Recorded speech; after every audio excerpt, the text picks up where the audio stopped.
Hello everyone, আমার নতুন একটি ভিডিওতে তোমাদের অনেক অনেক ওয়েলকাম। কেমন আছো সবাই? আমি অনেক ভালো আছি। ধরো তোমার পছন্দের কোনো একটা জিনিস আর তোমার প্রিয় কালার দুটো এক হলো, তাহলে কেমন লাগবে? বুঝতে পারছো না? তো বুঝিয়ে বলছি। ধরো আমি আমার ক্ষেত্রেই ধরলাম, আমার ক্যান্ডেল খুব পছন্দের আর পার্পল কালারও আমার খুব পছন্দের। যদি ক্যান্ডেল আমার কাছে ধরো অনেকগুলো ক্যান্ডেল আছে এবং সবগুলোই পার্পল কালারের, তাহলে কেমন লাগবে? আমি এটাই আজকে দুপুরে ভাবছিলাম যে কি করা যাবে যদি এরকম হয় যে আমার কাছে অনেকগুলো ক্যান্ডেল আছে এবং সেগুলো পার্পল কালারের, তাহলে তো খুব ভালো লাগবে আমার।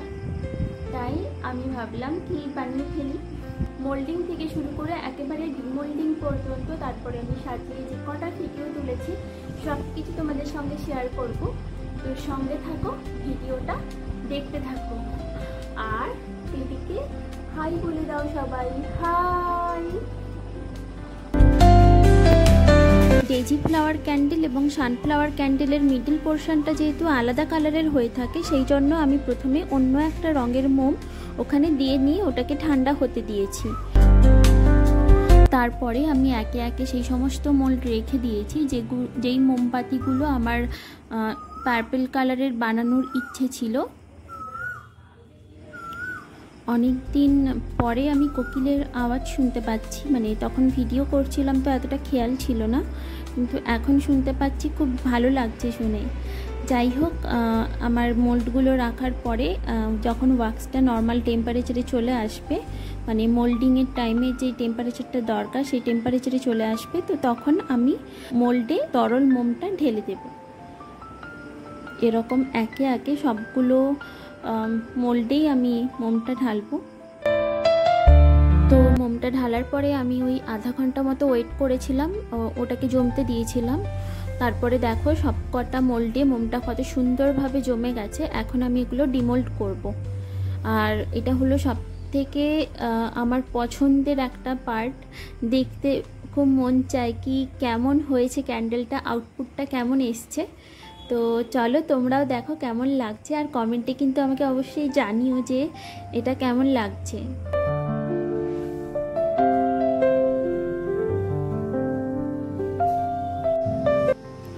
আর bubble candle small bubble candle এবং বিগ বাবল ক্যান্ডেল দুটোই আমার ইচ্ছে ছিল দুটো কালার দিয়ে বানানো, তাই জন্য ওটা জমতে দিয়েছিলাম। ওটা আমি হাফ দিয়েছিলাম, বাকি হাফ রেখে দিয়েছিলাম। এখন আমি বাকি অন্য একটা কালার দিয়ে মোমটা দিচ্ছি, যাতে দুটো কালার ভালোভাবে বোঝা যায়। বাবল ক্যান্ডেলটা দুটো আলাদা স্টেপে করার একটাই কারণ, সেটা যদি আমি প্রথমের যে মোমটা ছিল পার্পল কালারের, ওই মোমটা গরম থাকাকালীন যদি আমি অন্য কোনো কালারের মোম দিয়ে দিতাম, তরল মোম, তখন কি হতো দুটো মিক্স আপ হয়ে যেত। তো সেক্ষেত্রে আমার যে দুটো কালার আলাদা আলাদা চাইছিলাম ওই দুটো কালার আসতো না। তো তোমাদের সঙ্গে কথা বলতে বলতে দেখো আমার এই বাবল যে ক্যান্ডেল দুটো, এই দুটো ঠান্ডা হয়ে গেছে, মোমটা ভালোভাবেই জমে গেছে। এখন আমি এটা ডিমোল্ড করে দেখাবো যে এর আউটপুটটা কেমন এসছে। যেহেতু দুটো কালার চাইছিলাম, দেখেছো কত সুন্দরভাবে এসছে, ওপরে পার্পল এবং নিচে লাইট পার্পল এসছে। এবার বড় যে বিগ বাবল ক্যান্ডেল যেটা আছে ওটা ডিমোল্ড করে দেখাবো, ওটার কালারটা কীরকম এসছে। তো চলো দেখা যাক। ছোট যে বাবল ক্যান্ডেলটা ছিল সেটা ছোট থাকার জন্য ডিমোল্ড করতে এতটাও প্রবলেম হয়নি, কিন্তু এটা যেহেতু অনেকটা বড় এবং ভেঙে যাওয়ার চান্সও থাকে খুব বেশি, তাই এটা খুব সাবধানে ধৈর্য ধরে একটু একটু করে ডিমোল্ড করতে হবে। তো ধৈর্য না ধরলে এটা ভেঙে যাওয়ার চান্স খুব বেশি থাকে। তো ডিমোল্ডিংয়ের পার্ট হয়ে গেল, এবারে আসবো উইক পরানোর পালা। তো যদি আমরা উইকগুলোকে একদম ছোট করে কেটে না দিয়ে অমনি স্প্রিংয়ের মতো ঘুরিয়ে রাখি, তাহলে দেখতে খুব সুন্দর লাগে ক্যান্ডেলগুলো। তাই জন্য আমিও এখানে সেটাই করেছি, যাতে আমার ক্যান্ডেলগুলো আরও বেশি সুন্দর লাগে দেখতে।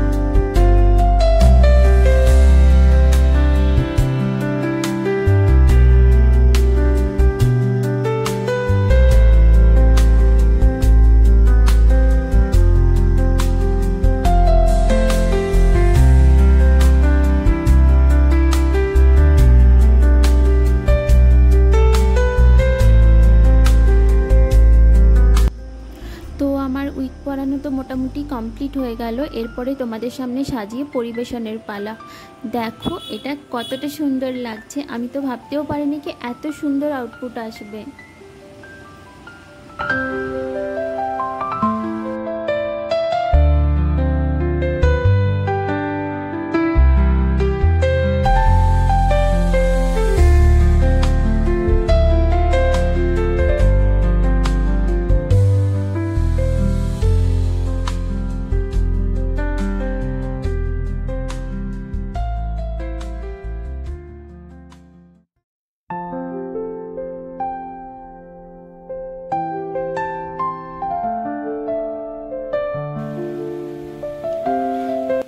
এখন আমার ক্যান্ডেলগুলো পার্পল থিমে আমি যে ক্যান্ডেল বানাবো বলেছিলাম সেগুলো সবগুলো রেডি হয়ে গেছে, দেখে নাও একবার। এটা পিওনি ক্যান্ডেল, এটা বিগ বাবল ক্যান্ডেল, এটা স্মল বাবল ক্যান্ডেল, এটা ডেজি ফ্লাওয়ার ক্যান্ডেল, এটাও ডেজি ফ্লাওয়ার ক্যান্ডেল, দুটো আলাদা। এটা লাইট পার্পল আছে, এটা ডিপ পার্পল। আর এটা small pillar candle, sunflower candle, এটাও light purple and dark purple দুটো শেডেই রেখেছি। বাবলটা দুটো শেডের ওপরে রাখা আছে। তো তোমরা বলো যে ক্যান্ডেলগুলো কেমন লাগছে, আর এরপরে আমি কোন থিমের ওপরে ক্যান্ডেল বানাবো।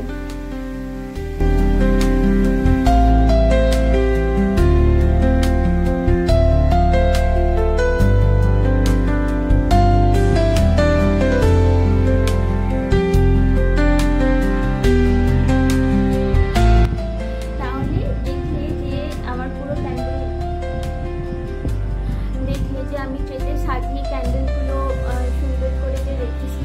তোমরা বলো যে কেমন লাগছে আইডিয়াটা। আর তোমরা যদি এরকম ধরনের ক্যান্ডেল নিতে চাও যে অনেকগুলো একসঙ্গে থাকবে, একই কালারের সুন্দর একটা ট্রেতে সাজানো থাকবে, তাহলে অবশ্যই আমার সঙ্গে যোগাযোগ করতে পারো, আমাকে কমেন্ট করো। অবশ্যই